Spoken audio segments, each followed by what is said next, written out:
আসসালামু আলাইকুম। আজকে আমাদের হ্যালো কেয়ারের যে পর্বটি আমরা আপনাদের জন্য সাজিয়েছি তা হচ্ছে প্রি ডায়াবেটিস, সতর্কতা ও সুস্থতার পথ। চলুন শুরু করা যাক।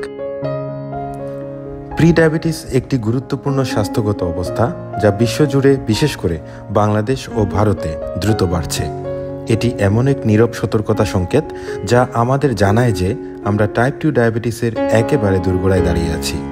সুসংবাদ হলো, সঠিক সময়ে শনাক্ত এবং জীবনযাত্রায় পরিবর্তন আনার মাধ্যমে এই অবস্থা থেকে মুক্তি পাওয়া বা ডায়াবেটিসে আক্রান্ত হওয়ার ঝুঁকিকে বহুলাংশে হ্রাস করা সম্ভব।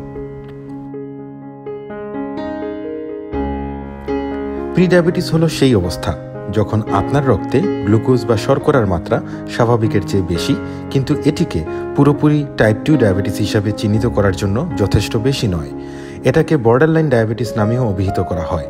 এই অবস্থার মূল কারণ হলো ইনসুলিন হরমোনের অকার্যকারিতা।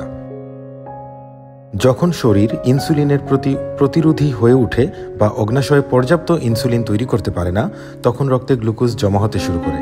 এই অবস্থাকে ইনসুলিন রেজিস্ট্যান্স বলা হয়ে থাকে।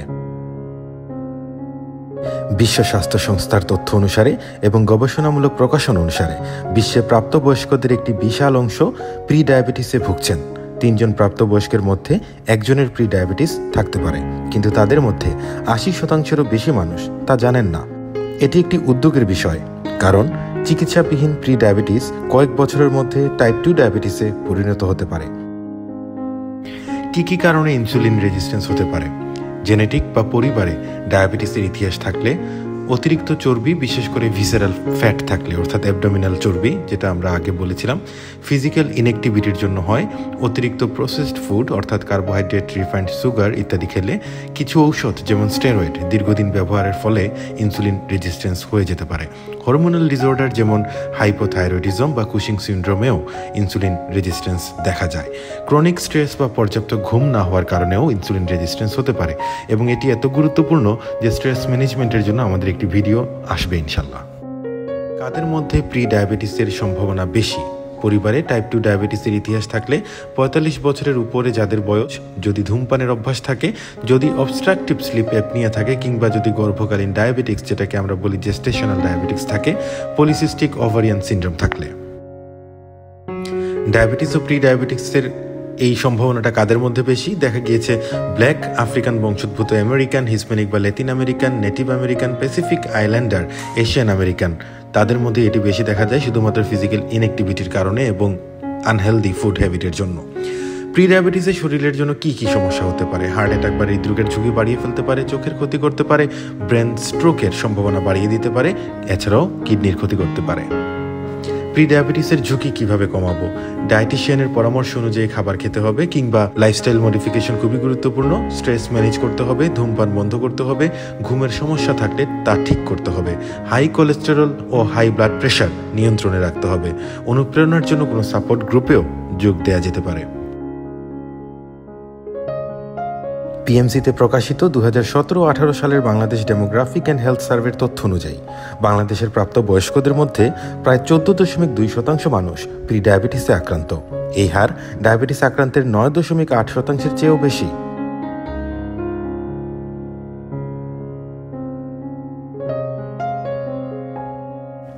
প্রি ডায়াবেটিসের কোনো প্রকাশ্য উপসর্গ দেখা যায় না, তবে আমার মতে যদি রক্তে শর্করা যথেষ্ট বেশি বা প্রায়ই বৃদ্ধি পায়, তবে কিছু সাধারণ হাইপারগ্লাইসেমিয়ার উপসর্গ দেখা দিতে পারে, যা রোগীদের জন্য সতর্কবার্তা হতে পারে।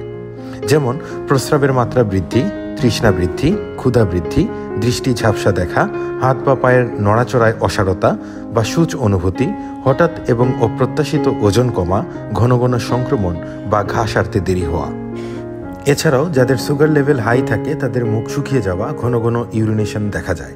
তাছাড়া অনেকের গলার কাছে কালো দাগ কিংবা স্কিন ট্যাগ লক্ষ্য করা যেতে পারে। শরীরে ইনসুলিন তৈরিতে ব্যর্থ হলে এই দাগ দেখা যায়, যা প্রি ডায়াবেটিস কিংবা ইনসুলিন রেজিস্ট্যান্সের লক্ষণ।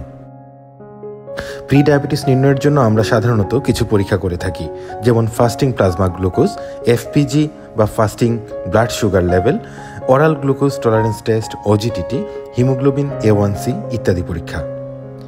HbA1c রক্ত পরীক্ষা খুবই সহজে প্রি ডায়াবেটিস ধরা পড়ে। যার স্বাভাবিক রেঞ্জ হচ্ছে 5.6 পর্যন্ত। এই রেঞ্জ 5.7 থেকে 6.4 হলে সেটাকে প্রিডায়াবেটিস ধরা হয়। এ নিয়ে বিশেষজ্ঞদের পরামর্শ অনুযায়ী স্বাস্থ্যকর খাদ্যাভ্যাস গড়ে তোলা অত্যন্ত প্রয়োজনীয়। চিনি ও মিষ্টি জাতীয় পানীয় যেমন সোডা বা বোতলজাত জুস সম্পূর্ণ বাদ দিন। আঁশযুক্ত খাবার যেমন সব ধরনের শাকসবজি, হোল গ্রেইনস, ডাল ও ফল খান, যা রক্তে শর্করা মাত্রা নিয়ন্ত্রণ রাখতে সাহায্য করে। আমি আবারও বলছি, শাকসবজি, হোল গ্রেইনস, ডাল ও ফল খান, যা রক্তে শর্করার মাত্রা নিয়ন্ত্রণ রাখতে সাহায্য করে।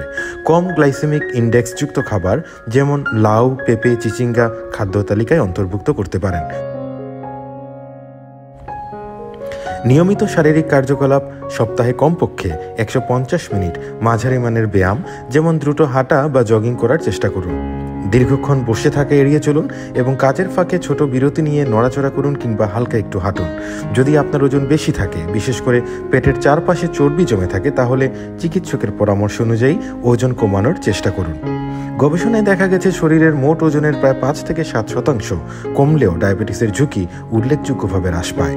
প্রতি রাতে 7 থেকে 9 ঘন্টা মানসম্মত ঘুম নিশ্চিত করুন। জীবনধারার মান পরিবর্তনের জন্য আমাদের পূর্ববর্তী ভিডিওগুলো দেখে আসতে পারেন।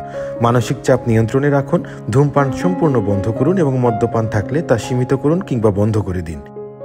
প্রি-ডায়াবেটিস একটি সতর্কতা। এটিকে সুযোগ হিসাবে নিয়ে জীবনধারায় ইতিবাচক পরিবর্তন আনলে আপনি কেবল ডায়াবেটিসই নয়, হৃদরোগ ও অন্যান্য দীর্ঘস্থায়ী রোগের ঝুঁকিতেও নিজেকে সুরক্ষিত রাখতে পারবেন। রক্তে শর্করার মাত্রা যদি বর্ডার লাইনে থাকে, তবে দেরি না করে একজন বিশেষজ্ঞ চিকিৎসকের সঙ্গে পরামর্শ করুন এবং স্বাস্থ্যকর জীবনধারা শুরু করুন। ডাক্তার মোহাম্মদ ইসলাম আজ বিদায় নিচ্ছে। প্রি-ডায়াবেটিসের সতর্কতা এবং সুস্থতার পথ, এছাড়াও কিভাবে জীবনধারার মানকে উন্নত করা যায়, সেটির জন্য আমাদের এপিসোড 2 লাইফস্টাইল মেডিসিনের এপিসোডটি ঘুরে আসতে পারেন। আমি ব্যক্তিগতভাবে বিশ্বাস করি, মানুষ যদি মানসিকভাবে মনোবল ঠিক রাখে, সঠিকভাবে খাদ্যাভ্যাস গড়ে তুলে এবং নিয়মিত সঠিক জীবনচর্চা করে, তাহলে অনেকাংশের রোগ থেকে বেরিয়ে আসা যায়।